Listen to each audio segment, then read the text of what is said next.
দুবাহু দুলে কই গো মায়া আনন্দেতে সবাই নাচলো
আপনাদের চরণে আমার কোটি কোটি ধন্যবাদ।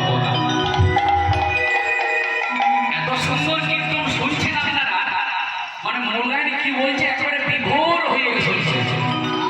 এই থেকে প্রমাণ হয় যে কীর্তনটা খুব মনোযোগ দিয়ে শুনছে। আরে এইরকম করে ভগবানের চরণে নিজেকে সমর্পণ না করলে যে ভগবান পাওয়া যায় না মা। ঠিক আপনারা যেমন করে মজেছেন ভগবানের চরণে, সেইরকম ভাবে সবাই যদি মজে তাহলে সবাই ভগবানের